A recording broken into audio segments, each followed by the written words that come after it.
Good morning, Zio here, and today orcs are problematic. So let's just get into how ludicrous this acidine thing is, shall we?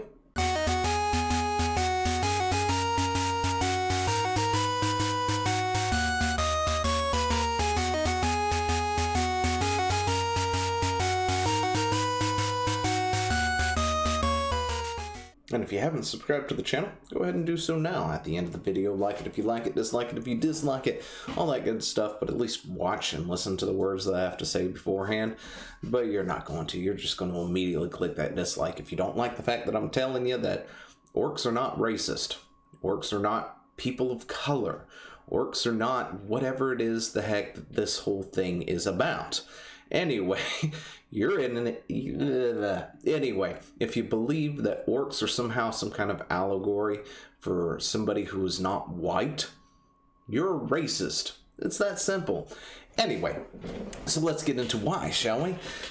It's that simple. Of course, it has come up again because D&D has finally solidified changes to orcs.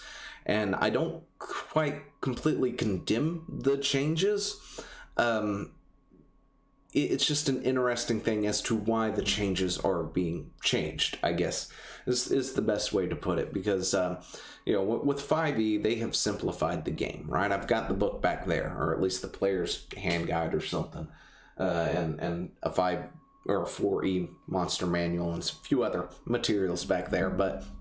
The point is, they've simplified the game over the years, which in the way is good and bad at the same time. For the hardcore players who love playing D&D, 3.5 version, stuff like that, going to 5e it may not be for them.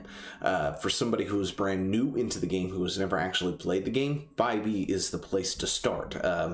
It's so much easier to sort of get into it, to sort of learn into it.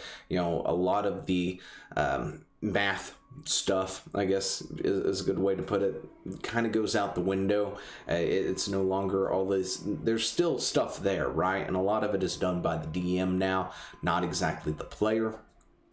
For the most part, the player's rolling some dice and going, all right, I've got 2 damage, and the DM's rolling some dice telling you whether or not that damage went through or other stuff and stuff like that. And you're rolling, a D20 to see if you actually hit the thing and all that good stuff.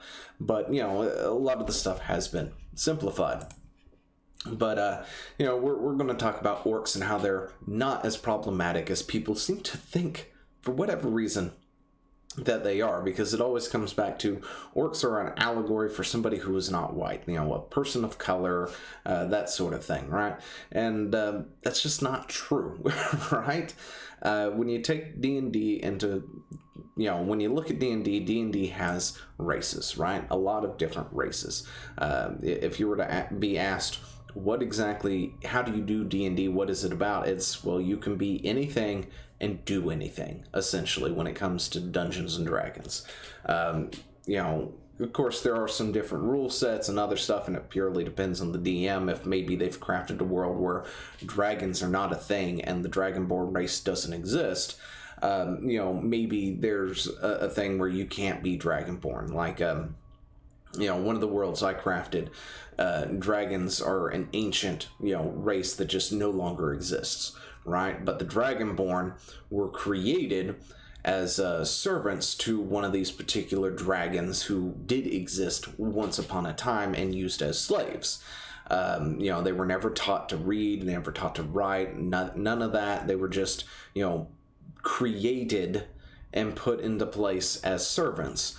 And after the dragons, of course, disappeared, what was left of the Dragonborn left and wandered around and created, say, the Dragonborn language and stuff like that. Meanwhile, there's a second language out there called Ancient Draconian, which Dragonborn can't read, or nobody else can read for that matter, because, quite frankly, the dragons were the only ones capable of reading it, and it's been left on, etched on different things, different technologies, different artifacts, stuff like that. And nobody really knows what it says, and they study that sort of thing.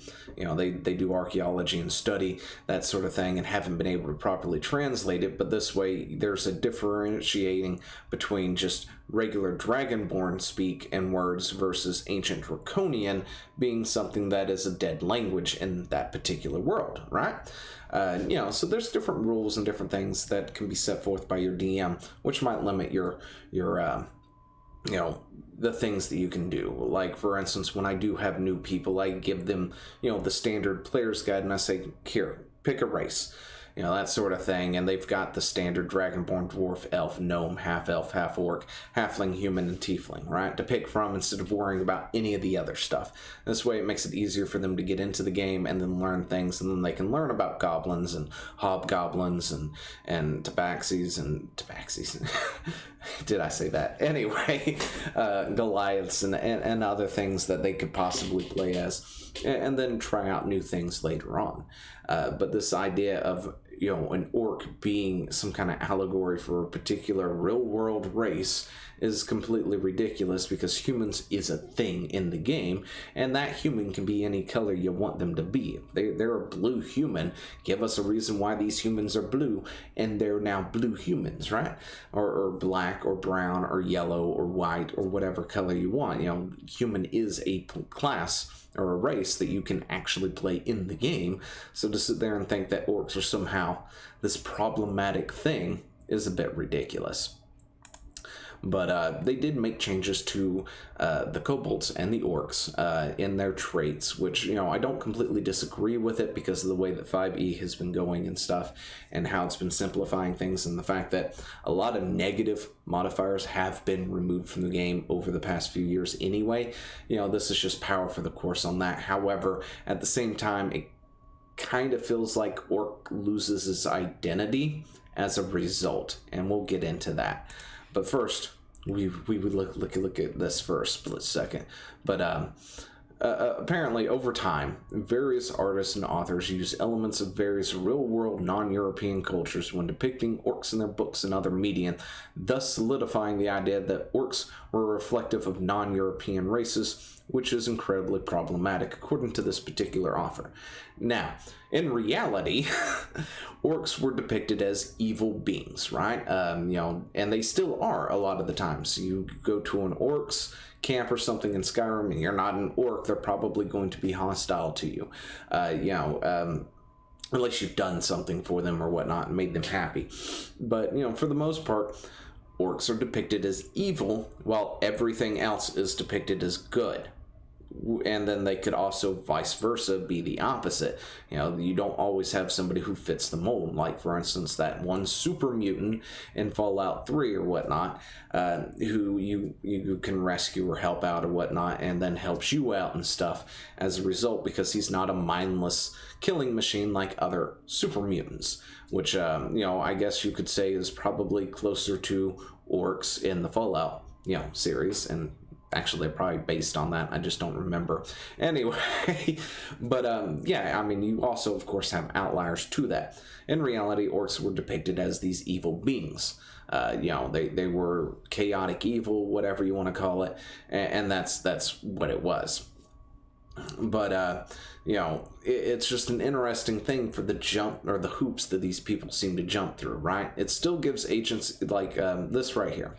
When it comes to talking about Dungeons & Dragons, it still gives agencies to player by assuming that a character is both a unique and is capable of making its own choices, and thus it's problematic to assume that a creature with both self-awareness and intelligence will act a certain way simply because they come from a certain culture or look a certain way.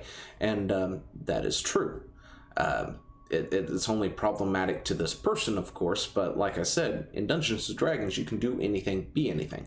If you want to be an orc who, studies the ways of sorcery or whatnot and becomes a mage of some kind and, goes through doing that, or becomes a bard and increases their charisma stats and stuff, that is something that you can totally do. Will it take a little extra work? Possibly, especially since orcs had a negative modifier on their intelligence stats. But, it's a bit ridiculous to say just because you're an orc, you have to be this bloodthirsty moron. You can play into that archetype or that stereotype or whatever, but you don't have to either. You can be the outlier. When it comes to Dungeons & Dragons, your character, you have agency, you have choice. If y'all show up into town and you go to the church to pray to, whoever, you know, that because your orc for whatever reason is somehow you've made them into a paladin somehow, right? You know, you made the backstory, you set it up, you turned them into a paladin. Your DM's like, okay, cool, and you go to pray to whatever god for your abilities and all that good stuff. You know, you can do that. You know, there's nothing that prevents you from doing that unless you've got a closed-minded DM who's like, nope, if you're an orc, you have to be chaotic evil or evil on the spectrum at some place. And, you know, that's it. That's all you got, right? And I hate it when DMs do that. You know, they pigeonhole you to a specific thing. It's a little different when you, for some things, but certain things. Anyway. Anyway, but for instance, we have this right up here in the top part of this. For instance, it's an example of how this is an issue. For instance, a player using the Orc race found in Volor's Guide to Monsters means that it takes a -1 penalty to their intelligence score, which means that the smartest level 1 Orc will always be less intelligent than the smartest level 1 human. And that is not true. That is a straight up lie from somebody who obviously has never made a character in their life.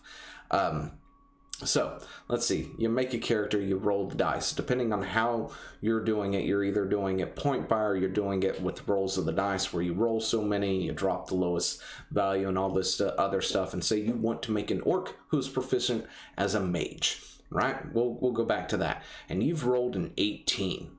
So you have an 18 to put into your stats. You put that 18 into, say, intelligence, right? Or maybe you're going for more of a warlock or a bard, so you put that 18 into charisma. You know, and that's where you put it, and then you put like that 15 you got into constitution and all this other stuff. So you get that 18, and then you say you got a -1 because you're an orc. So now that 18 is a 17. Does that lower it on the scale of proficiency? Yes, it brings it down by a point, because now you have to gain that +1 back somehow, some way, either by leveling up and get access to another point to put in, or maybe you wind up with an item that gives you a +1 or 2 that brings you back into the 18, 19 brackets, and stuff like that. 18, 19. Actually, I think it's 18, 17. Anyway, it's been a bit. It's been a hot minute since I looked at that.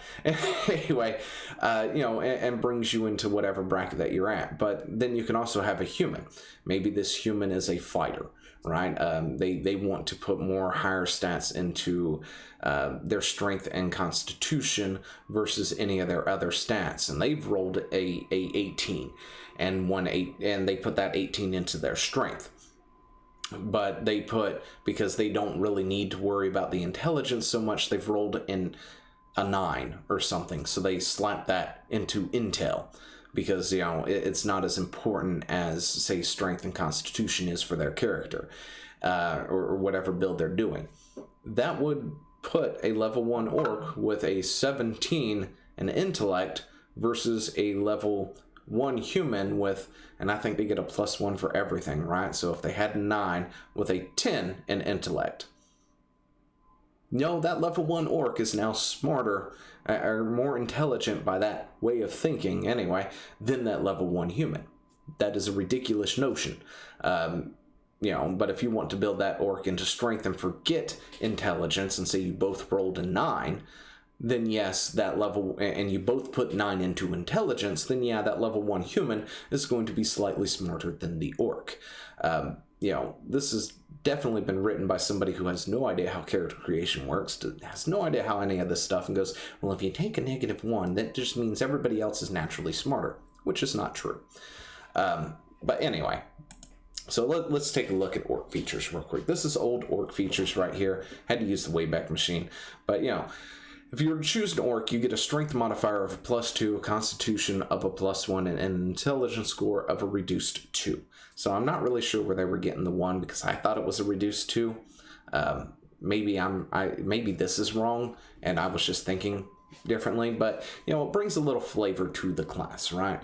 Like I said, you know, the race of the character doesn't necessarily determine what that character has to do. It's purely how the player wants it to be. But yeah, Orcs reach adulthood by 12. They live up to 50 years. Orcs are vicious raiders. This is their alignment. They're usually chaotic evil, but they don't have to be, right? You can have an outlier who happens to be neutral, or, you know, slightly on maybe the good side. Maybe they're neutral good or chaotic good or something like that. You know, they've still got that chaotic nature to them, but they try to do the best thing that they can, and maybe they were just shunned by the rest of their community, which is why they're now out adventuring and stuff like that. For a small quick backstory, you know, because they didn't want to kill the goat or the deer or go on raiding parties or whatnot, because they valued, you know, life above all else or something. I don't know. You know, this idea that you have to pigeonhole a race into a particular thing is kind of ridiculous in my opinion. If you like the look of orcs, you like the feel of orcs, you know, you want to be an orc, then be a freaking orc.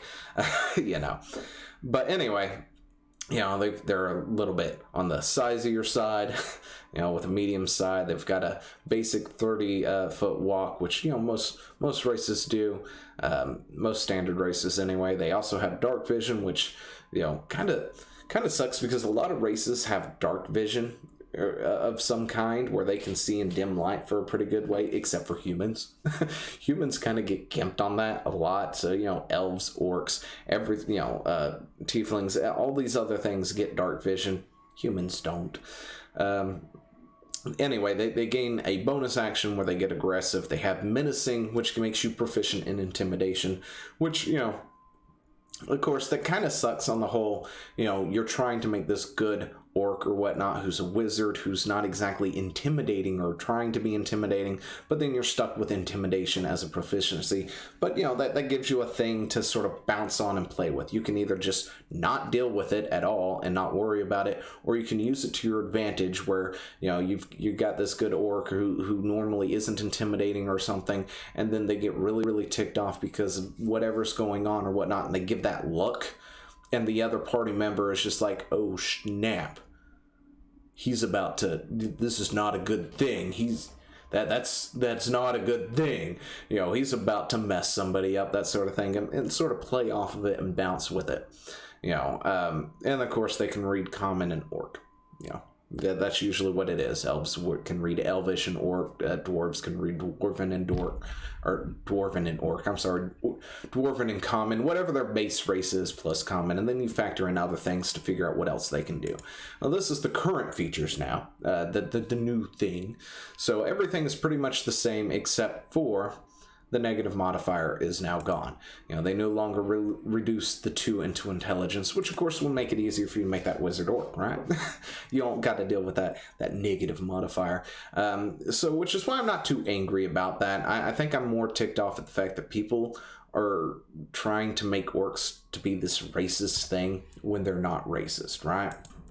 And that's really what really ticks me off, is the fact that these people are trying to make orcs into these things, saying, oh, they're an allegory for this in real life, and it pushes real life racism when human itself is a race. You know, these people that the orcs are supposed to be betraying actually already exist in the game as human beings. I don't get it, unless you're just a straight up racist. Then I can understand it, that you want to force these people into this orc architect where orcs are supposed to be, you know, normally are depicted as evil. Therefore, you, for whatever reason, think that this group of people out there are inherently evil just because of the color of their skin or something like that. I don't understand how anyone could ever think that, unless they are just a raging racist themselves. But anyway, the only other change that they get is primal intuition, which of course prevents them from being pigeonholed into that intimidation factor. Honestly, I think it's more interesting to be forced into the intimidation and then try to bounce off of it and play with it and do that. But now they get to choose 2 of the following skills, like animal handling, insight, intimidation, medicine, natural, perception, and survival. And that's about it. You know, I don't really have an issue with that, but now it just, they're not the same or they seem to be just like a half orc. I guess you can say. There's no real flavor there, right? With orcs, you got the minus to the intelligence, and you got, and that was, I guess, technically the only difference there. Is you played an orc, you had that minus until intelligence. If you played a half orc, however, you got the strength modifier, the constitution modifier, but you did not get the negative effect of the intelligence. And you also still had menacing as well, so even though you were half orc, you still could intimidate somebody if you wanted to. You know, it gave you another tool to your kit, whether it was for your nature or not. You know, you still had access to it, and that was kind of pretty much the only real difference there, other than maybe size, I believe. You know, half human or half orcs are slightly smaller than their full-blooded counterparts. But I could be just misremembering. It's been a while since I looked at an orc. You know, the character creation, looked at their stats and stuff like that. But other than that, they are now no different than normal orcs. You know, they get the +2 and the +1, so there's no differentiation right there at all. They still have aggression, and they get primal intuition, which of course they can choose one of the two, which are the same things, and they can read common and orc.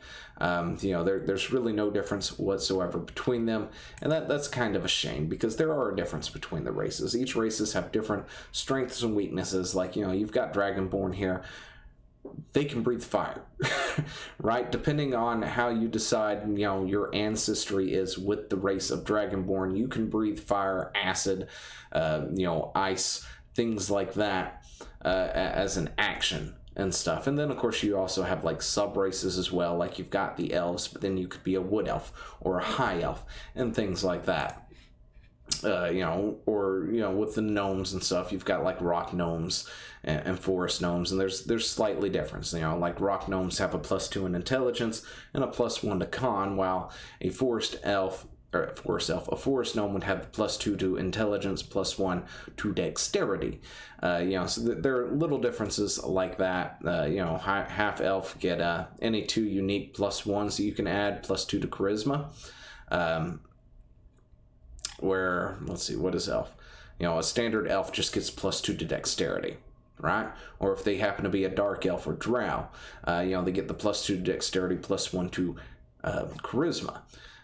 You know, if they want to be a high elf, they get the +1 in intellect instead, and so on and so forth. Wood elves get the +1 to wisdom.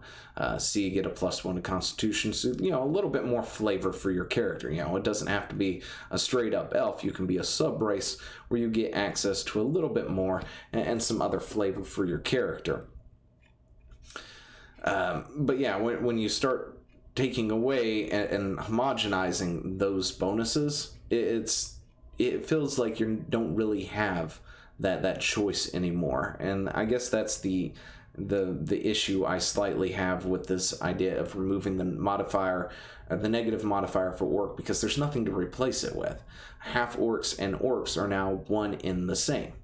There's no difference. Meanwhile, you could be a human and you can get, like, say, you know, the +1 across the board, or you can be a specific kind of human who is specialized in a certain thing or whatnot, and their things are a little bit different to play with. You know, you get a kobold, you get the +2 to dexterity, but, you know, if you start homogenizing all these things to where everybody gets like the +1 across the board, because, you know, that's what it feels like it's going to come down to as well. Why do humans get a +1 across the board, but all the other races only get like a +2 and a +1 here or something? That's problematic. And then eventually you get it to where everybody, it doesn't matter what you pick, everybody's got dark vision. Everybody has, you know, a +1 across the board. Everybody can pick 2 unique this, that, and the other, and other stuff. And I don't like that idea at all, to be totally honest. Anyway, let me know what you think down in the comments below, and I will talk to you later. See ya. Hey, thanks for watching. Don't forget to leave a comment, smash that like button, and always subscribe for more. And of course, there are other videos floating around somewhere on the screen, so click one of those and see if you can find something that suits your fancy. Till then, I'll see you later. Bye.